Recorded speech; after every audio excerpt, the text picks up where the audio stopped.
بسم اللہ الرحمن الرحیم۔ السلام علیکم دوستو، آج میں آپ کے لیے دیا جلائے رکھنا کہانی کا چوتھا حصہ لے کر آئی ہوں۔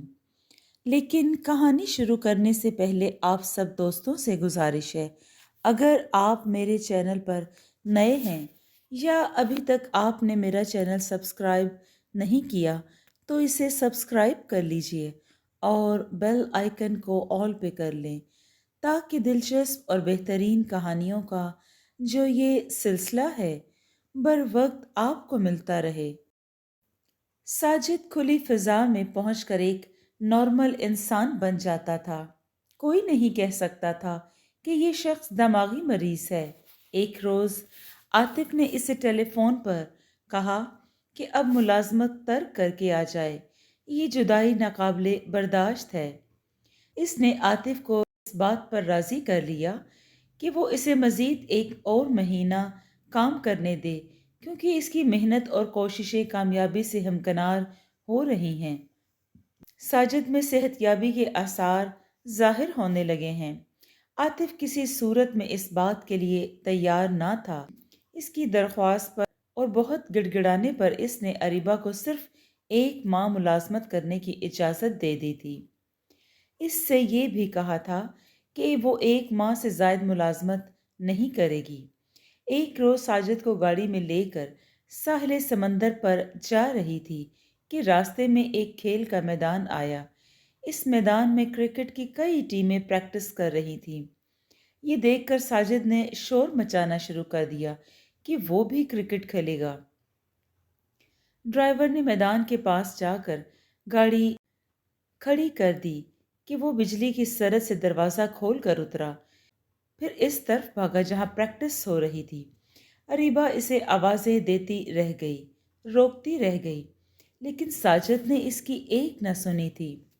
پھر اریبہ بھی گاڑی سے اتری تاکہ ساجد کو روک لے کیونکہ گیندیں بڑی تیزی سے اوپر نیچے آ جا رہی تھی۔